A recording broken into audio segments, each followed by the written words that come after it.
Viewers, उम्मीद करती हूँ आप लोग ठीक-ठाक होंगे और एन्जॉय कर रहे होंगे अपने-अपने घरों में, अपनी-अपनी जगह पे। आज का ख़ास तौर पे ये वीडियो जो मैं कर रही हूँ, मेरे बांग्लादेश से एक व्यूवर थे जिन्होंने मुझे रमज़ान में मैसेज किया था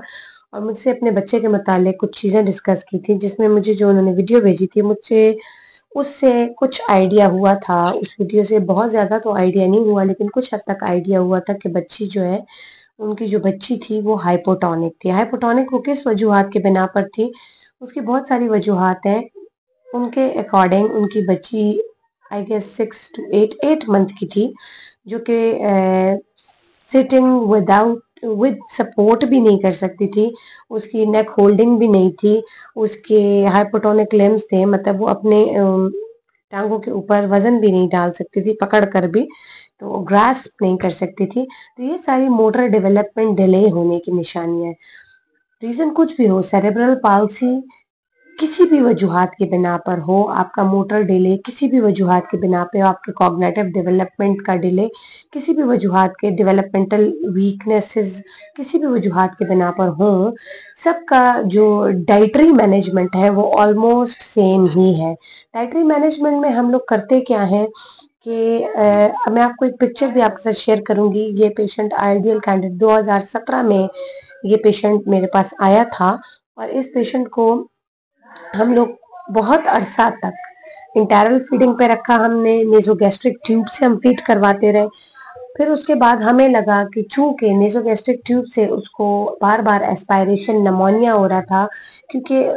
पोस्चरिंग का भी बहुत रोल होता है फीडिंग करवाते हुए। आपने डाइट भी ऐसी लेनी होती है कि जो आपका, जिस डाइट का ट्रांजिट टाइम आपके स्टमक में ज्यादा हो और वो ज्यादा टाइम तक आपके स्टमक में रहे, ताकि आपको जल्दी जल्दी खुराक देनी ना पड़े ऐसे बच्चों को। तो फिर उसका रीजन ये होता है कि बच्चा जो है, अगर आप जल्दी जल्दी खुराक दे रहे हैं और फिर नेजोगैस्ट्रिक ट्यूब से दे रहे हैं, तो उससे एस्पायरेशन निमोनिया यानी सांस की नाली में खुराक के जाने का अमल बढ़ जाता है, चांसेस ज्यादा हो जाते हैं। इसकी वजह से बच्चे को बार बार निमोनिया होता है और बच्चा जो है मेल न्यूट्रिशन का शिकार हो जाता है। अब यहाँ पर मैं आपको बताती हूँ, ये सारी जो मैंने आपके साथ स्टोरी शेयर की है, किस वजह से हमें इंटरनल फीडिंग की तरफ जाना पड़ता है। इस किस्म के पेशेंट्स में, सेरेब्रल पाल्सी के पेशेंट में, हाइपोटोनिक पेशेंट्स के उसमें कि हमें क्यों इंटरनल फीडिंग पे, हमें पैग मैनेजमेंट पे जाना पड़ता है, हमें जो गैस्ट्रोस्टमी ट्यूब की तरफ क्यों जाना पड़ता है, वो मैं आपको बताती हूँ। कि अक्सर और बेशतर सेरेब्रल पाल्सी पेशेंट जितने भी होते हैं, उनके गैग रिफ्लेक्सेस, स्वॉलोइंग रिफ्लक्स, उनके रूटिंग रिफ्लक्स, उनके सकलिंग रिफ्लक्स अकॉर्डिंगली वीक होते हैं, क्योंकि उनकी ब्रेन के एट्रोफिक चेंजेस होती हैं। अब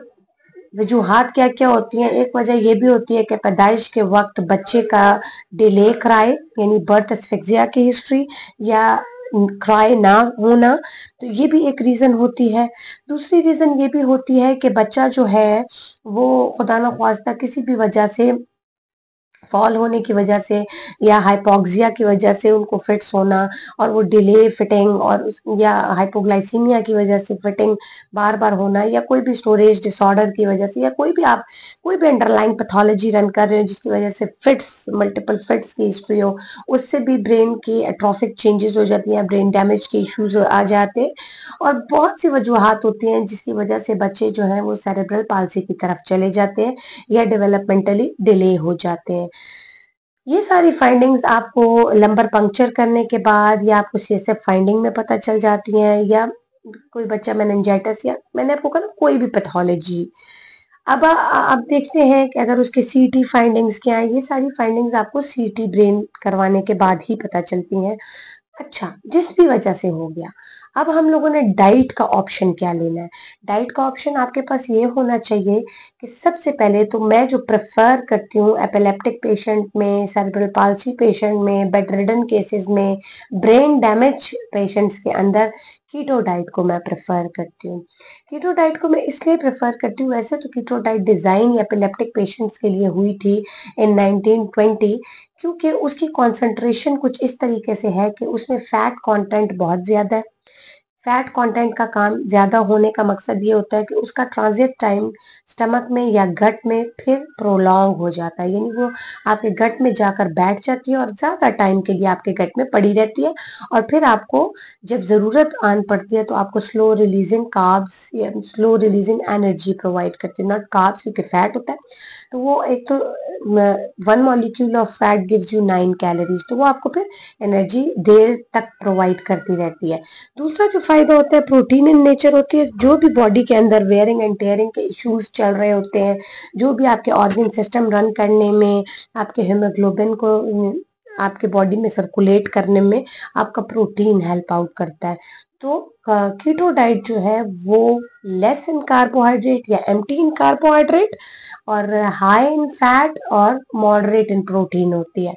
तो उस डाइट का रोल ये होता है, मैंने आपको बता दिया है, चूंकि वो स्टमक में पड़ी रहती है, तो हम लोग सेरेब्रल पाल्सी के पेशेंट को अगर 4 आवरली या 6 आवरली फीड करवाते हैं अकॉर्डिंग टू देयर नीड्स, हम लोग उनकी फीड एडजस्ट कर लेते हैं 24 आवर्स के अकॉर्डिंग, उनके कैलोरीज एडजस्ट कर लेते हैं, तो फिर हम लोग 4 आवर या 6 आवर का गैप देके बच्चे को या बड़े को या जो भी सेरेब्रल पाल्सी के केसेस है उनको डाइट एडमिनिस्टर करवा सकते हैं। बार बार उनको डाइट देना उनके लिए नुकसानदेह भी साबित हो सकता है कि उनको बार बार एक्सपोजर हम करें एस्पायरेशन का। एक ये हो गया। दूसरी चीज जो हो गई, आप लोगों ने ये करना है कि अक्सर और बेशतर इन पेशेंट्स के गैग रिफ्लेक्स मैंने आपको बताया नहीं होते, अक्सर और बेशतर इनके जो आपके स्वॉलोइंग और रूटिंग रिफ्लेक्स नहीं होते, तो हमें जाना पड़ता है नेसोगैस्ट्रिक ट्यूब यानी इंटरनल फीडिंग की तरफ या पैग मैनेजमेंट की तरफ। तो अब होता क्या है कि अगर हम नाक में ट्यूब डाल के इनको फीडिंग करवाते हैं तो उसमें भी हम लोग फिर ऐसी ब्लेंडेड डाइट बनाते हैं, जैसे आप राइस मल्टीपल दालें, ठीक है, जैसे आप देसी घी या ऑलिव ऑयल, ठीक है, जैसे आप कोई भी मीट का पीस लेके उसको ओवर कुक करके उसको आप जूसर ब्लेंडर में घुमा के आप नेसोगैस्ट्रिक ट्यूब से या पैग से आप उनको देते हैं। फिर ऑन द अदर हैंड आपके पास बहुत अच्छा सीरियल का ऑप्शन, आप दलिया ले सकते हैं। आप दलिए के साथ कोई भी ऐसी चीज ऐड कर, जैसे एग ऐड कर लिया, जैसे कोई भी सालन आपने बनाया वो ऐड करके उसको जूसर ब्लेंडर में घुमा के नेसोगैस्ट्रिक ट्यूब या पैग से आपके पास एक ऑप्शन हो जाता है। उसी तरह आप 2-3 फ्रूट्स लेके उनके पल्प ले लें, उनको आप जूसर ब्लेंडर में करके उसमें शुगर ऐड ना करें, ठीक है, आप उसी पल्प को आप क्या कहते हैं प्रॉपर ब्लेंड करके आप नेसोगैस्ट्रिक ट्यूब या पैग आपके पास ऑप्शन होता है, आप उसके थ्रू बच्चे को या बड़े को फीडिंग करवा सकते हैं। तो आपने करना ये है कि सेरेब्रल पाल्सी के केसेस को पहले आपने डॉक्टर के पास जाके उनकी सकलिंग असेस करवानी है, उनके रूटिंग रिफ्लेक्सेस, उनके गैग रिफ्लेक्सेस असेस करवाने। अगर प्रॉपरली बच्चा जो है वो सकलिंग कर रहा है तो फिर वेरी गुड इज, या यही ब्लेंडेड डाइट जो मैंने आपको बताई आप उसको वाया ओरल दें, यानी खुराक मुंह के जरिए दे सकते हैं। आपके इसके साथ आपकी डिफरेंट डिजाइन फीडिंग बॉटल होती हैं, स्पून फॉर बॉटल्स होती हैं, पिजन बॉटल्स होती हैं, उसके थ्रू आप फीडिंग करवा सकते हैं। या फिर आप जाएं तो आप उनको सबसे, हाँ, मेन चीज आपको मैंने अब डाइट का भी बता दिया। मेन चीज जो आपने इनमें करनी है वो है पोस्चरिंग। पोस्चरिंग का जो इम्पैक्ट होता है इनके एस्पायरेशन को कम से कम करने और इनको डिजीज की तरफ कम से कम ले जाने में फायदा ये होता है कि आप एक तो उनकी अपराइट पोजीशन हो, सर ऊपर हो, ठीक है। दूसरा, फीडिंग के बाद डायरेक्ट आपने नहीं लेटाना, आपने उनको थोड़ी सी बर्प करनी है जैसे छोटे बच्चों का, जैसे न्यूनेट का मैंने आपको बताया। उसके बाद आप उनकी, चूंकि बेड रिडन केसेस होते हैं तो आप उनकी पोस्चरिंग, उनको करवट, फ्रिक्वेंटली करवट का दिलाना, ठीक है, आप उनको एक्सरसाइजेस करवाना ताकि कंट्रेक्चर डेवलप ना हो जाए। इस टाइप की चीजें अगर आप साथ के साथ करते रहें तो ये एक सॉर्ट ऑफ खिदमत है ऐसे बच्चों की। इनके साथ आप इनको आपने न्यूट्रिशनली बूस्ट रखना है, आपने न्यूट्रिशनली इनको की वेलबींग का बहुत ख्याल करना है, आपने उनकी पोस्चरिंग का बहुत ख्याल करना है, आपने उनकी डाइट के मॉड का बहुत ख्याल करना है कि जिस मॉड से आप फीडिंग करवा रहे हैं, ठीक है, उस मॉड के मुतालिक आप डॉक्टर से एक दफ़ा फिजिकली मिलके प्रैक्टिकली आप चीज़ें सीख लें, ताकि आपको इन चीज़ों का इन द लॉन्ग रन बच्चा कम से कम एक्सपोज हो, किसी भी किस्म की डिजीज़ को कम से कम एक्सपोज हो, एस्पायरेशन को, और कम से कम एस्पायरेशन को एक्सपोज होगा तो नमोनिया के चांसेस, चेस्ट इन्फेक्शंस के चांसेस कम से कम होंगे, और बच्चा जो है वो मैल न्यूट्रिशन का शिकार नहीं होगा। होपफुली कि बहुत सारी चीज़ें मैंने आपको इस वीडियो में बता दी हैं। अगर कोई रह गई हो, और मेरे वो जो व्यूअर हैं जो बांग्लादेश से जिन्होंने मुझे मैसेज किया था, बहुत सारी चीज़ें आपको मेरी वीडियो से समझ आ गई होंगी। अगर कुछ नहीं समझ आई, अगर आपको कुछ लैंग्वेज इशू लगे, लैंग्वेज बैरियर लगे, तो आप मुझे मैसेज करें। मैं आपको पर्सनली उसका रिप्लाई करूँगी। जो मेरा व्हाट्सएप नंबर है उसके थ्रू मैं आपको रिप्लाई करूँगी, और मैं साथ के साथ आपको बताती रहूँगी कि आपने अपने बच्चे में क्या-क्या इंटरवेंशन करनी है।